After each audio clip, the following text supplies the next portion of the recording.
Hello everyone. Welcome to the Camden Interactive Series, where we discuss everything about family business, family offices, especially in India. Through Bridging the Generational Gap series, we aim to decode some difficult dinner table conversations for multi-generation wealthy families. In our last episode, we had Yash Podar, CIO of the Vikas Podar Family Office, who shared his perspective as the family office leadership as the next gen. Uh, to understand from the principal perspective on this topic, today we have with us Ramesh Ramakrishnan, Chairman, Transworld Group. Ramesh, thank you for taking your time out and joining us on this series. Thank you, Amit. Ramesh, it would be good if you can talk about your family, the genesis of the family history, and then how did you go about setting up the family office, and who's involved in the family office, and Sure. what kind of structure you have. So that would give us a good perspective of how you have done it as being the main patriarch. So thank you very much, Amit, and thank you, Campton, for asking me to share my thoughts on this new series that you have started off. Essentially, to tell you, it is very difficult for me at some stage to differentiate the business and as against the personal wealth. But I think over a period of time, I realized that it was important at some point of time while the business was very successfully running, that we had to kind of differentiate it very clearly. What is that pot that belongs to the family and what is it that we need to keep and continue to keep the business going forward. But this took a very long period of time. Even as we decided on that, what was considered as part of the family wealth at some stage before the last meltdown in 2008, we had chosen a route to go and look at the Merrill Lynch's of the world, people like them, to handle our wealth. But then later, when this meltdown happened, we realized that we were very ignorant about the kind of opportunities that was there. And when the meltdown happened, we found that the guys who were supposedly to handle our wealth suddenly disappeared, and they all put their hands up and said that this is what has happened, this is what has happened. And to an extent, we did not even know what was really going on. But that gave us a tremendous jolt, and we sort of lost confidence in the entire investing community itself, who were supposedly to handhold us and help us to sort of reach where we want to. But that again put us into a spin where we were completely depending on pure fixed deposits with banks, and we were averse to the idea of going forward. And then over a period of time, we realized that it is again important the way the markets were changing, the way things were happening. We said that it is very, very important to keep the business and the personal investments very, very independent and segregated. So we also saw at some point of time how the various big families in Europe, or for that matter in the US, they not only manage their family wealth, but also look at transitioning to the future generations and also ensure they maintain a legacy going forward. And this was something which I did not understand in the first place, and I did not think that that is even needed. But as I kept seeing more and more families, successful, large, long-ended families, I realized it was important we start establishing this kind of. With this intention to gradually set up a family office, we started actually working with private banks since 2011, 12. Again, we started identifying some selected private banks. Obviously, the intention was wealth creation and also to focus on philanthropy. That was the basic intention with which we started. Importantly, it is also necessary that you have to identify the right people who can handle and take the business forward. That's the sort of genesis and creation. And at the same time, look at various opportunities that comes our way to ensure there is a long-term growth plan. So this is what sort of brought us to the point, and we set up the family office about 3 years back. We had the same situation in the Patni family, when uh, way back in 2002, my father wanted to segregate the wealth management of the family different from the operating business, and I think that's a very important Yeah. milestone. And if families can understand that milestone, then things become much easier as you go down the road. So you said you set up your family office around 3 years back, and after taking meeting many of the Merrill Lynches of the world and other private bankers, and you decided to straight away set up with the CIO, and did this along with the CIO. Did you sort of dedicate any family member who would also be sort of working along the CIO?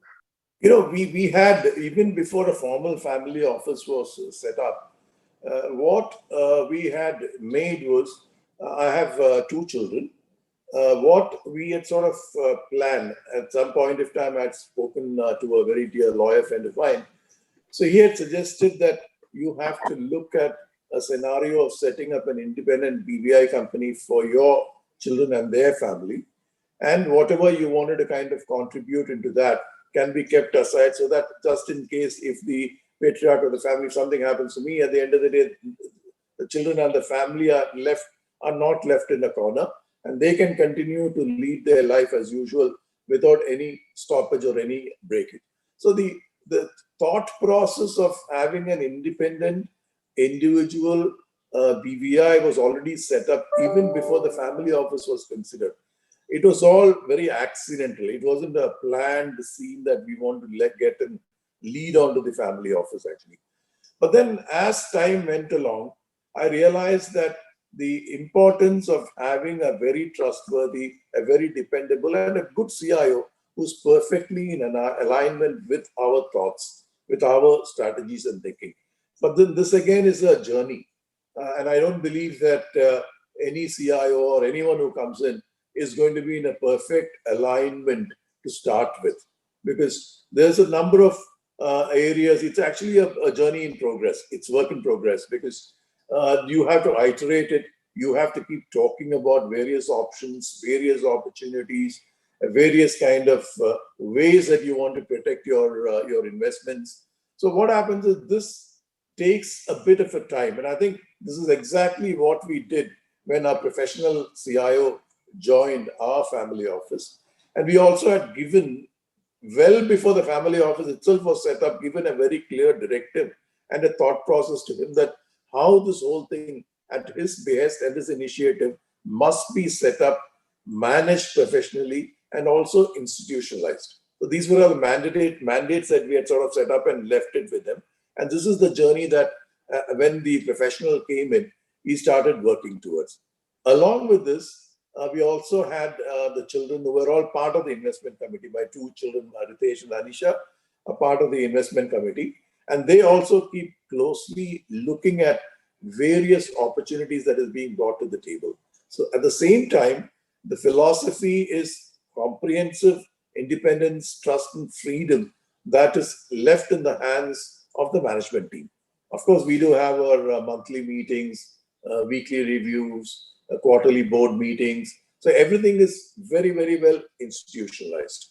Though it is working within the same premise of the office, but they have a separate set of place and they run their business as independent as they want.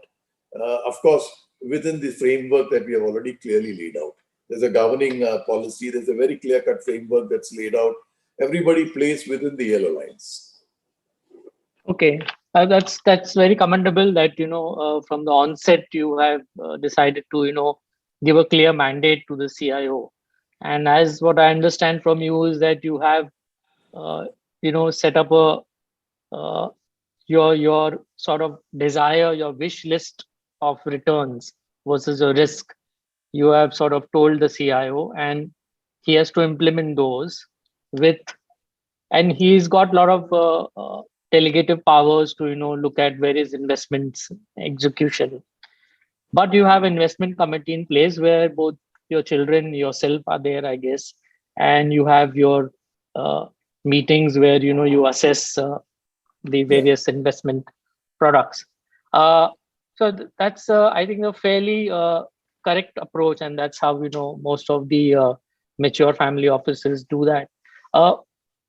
Is any of one of your children gets involved in like more nitty gritty of the investment process, or looking at products or venture capital, or it's only at the investment committee level, No, or they are involved in their the operating business, which is fine. my son Ritesh is very actively driving the operating business. He, in fact, runs it and makes all the day-to-day decision of our shipping and logistic business on a global basis. Anisha, my daughter, she looks after the philanthropy, our corporate responsibility, and also involved in the family office to a very large extent. Okay. And she works very closely with the management team and the CIO to identify, look at various opportunities. And I think it's a journey where she's also getting her skill very much honed to be Okay. there in course of time. But she's completely involved in Okay. that aspect of the business. Yeah, I think that is important to have, from beginning, have, like, you've identified your daughter to be sort of leading the way, which sort of uh, reduces the conflicts, as you go on. What I understand is the process, and you have things in place which are quite good. You have your daughter who's also involved. Uh, do you see points of time when your philosophy is different from the CIO investment philosophy, and how do you address that? And is there some way you, or if it's happening it too often or too less? No, I think the philosophy is very well aligned. And this is what I said at the beginning. This is something which is a process that you go on, because I think no two human beings are same and no organization is the same. So actually speaking, it's a process that happens on an ongoing basis within the organization. Because I think at the end of the day, the family values, the family culture will have to also be very well understood by the professional CIO who's coming in and working with you. And I think it is again a process. It takes some time when that gets perfectly in alignment. In this case, if, for example, I'm sure Amit, you'll agree with me, how I would look at as a risk as an individual at the age of 60 can be very different in the way somebody who's at the age of 30 and 35 would look at in terms of the risk and the perspective as you go along. So what happens is this alignment that is needed, even when you have the next generation coming in, there is a lot of consultation that happens. There's a lot of discussion that happens. And after going through that process over a period of time, you clearly come out for this year, this is the portfolio that I want. This is the kind of investment risk that I want. Because even within the family, the BVI company that I said, the company that is with me and my wife, obviously our expectations are very different from what my son's expectation is going to be. And similarly, what my daughter expects in terms of the return that she wants as against the risk is very different. So what happens, the professional CIO, while he gets a comprehensive picture of the portfolio and the way we want to go for a year, he also has a chance to independently build a very powerful bridge with the next generation of people also from the family and in the business. And they approach it in such a way that this is looked at as a multiple family office sometime to ensure each one's aspiration is comprehensively fulfilled. So there is a task in hand for the professional to well understand the family. I think this is the work in progress. I think we spend a lot of time doing this time and again to a point we have complete understanding and transparency in the way things have to work. I think there is total alignment in the thinking. And this alignment, once set, does not mean that it is going to remain there in alignment forever. You got to revisit it. You got to sort of introspect it. You got to keep seeing it, whether it's working in perfect need for the family. And this is an ongoing process. But I must say that for us, this journey has been very interesting, exciting. We see many opportunities which we would never have seen if we did not have this kind of a thought process and setting up a professional a family office to sort of handhold and lead us ahead. Yeah. So I entirely agree with you. I think as long as the CIO understands, I mean, CIO and patriarch, we understand each other. The the philosophy is what needs to be then addressed. So looking ahead, what is your roadmap of the family office? Any thoughts? Any ideas? Like I said at the beginning, I see this as a completely independent and a very professional outfit. It has to be a comprehensively institutionalized outfit without personal biases coming into play. And this is something which is very, very paramount. Along with that, the governance framework and your strategic asset allocation framework and your investment policy, all this has to be very, very clearly defined, very clearly, so that nobody goes beyond Correct. the yellow line. That's something which we need to kind of put it in place. And similarly, we have also seeing an opportunity where this kind of watertight working creates an opportunity for our family office to become a professional multifamily office if possible. But even now, we have a number of friends, quite a number of them, who sort of work with us. And I see that going forward, there is a great opportunity for our office, our family office, to get itself transformed into a great multi-family office. Because I find that even now, private banks are not really exactly what they should be doing. And I do know that a lot of families, a lot of people with a fair amount of wealth do not know which side to look at and who they can really trust and be kind of moving forward. So, I mean, I've been sort of telling our people that our objective should be to get to that kind of a stage where we have to give something not for the sake of making money, but at the same time, give something which has got great value, where they can trust and ensure their capital and the gain or the growth that is going to come out of that is going to be very, very safe and protected. And that's something which I kind of see. Oh, it's very insightful, and I think you have very clearly defined the roadmap very clearly. One last piece of advice for our audience.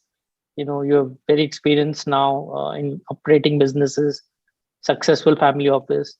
Few words which you would like to share with the audience, which will help them in the family office.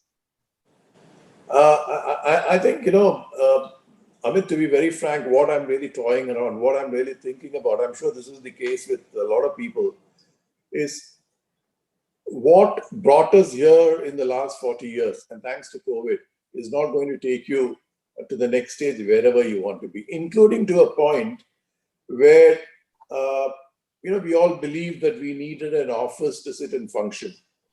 And today, the COVID has driven you to such a stage where a lot of decisions are made by still people sitting at home and working.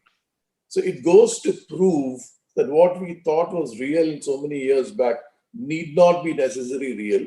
And the way the people today in the market are consuming, the preferences, the choices, the way the market is likely to go on the back of the digital platform, the game is going to be different as we go along. So naturally, and I think every business, every operating business will have to understand the customer's customer and start working towards fulfilling those aspirations in a manner where there is a lot of satisfaction every minute on those lines. I think those who don't transform will be left behind. This is what I think the mantra Sure. is. You have to transform. If not, you're going to be left behind. You have to stay relevant.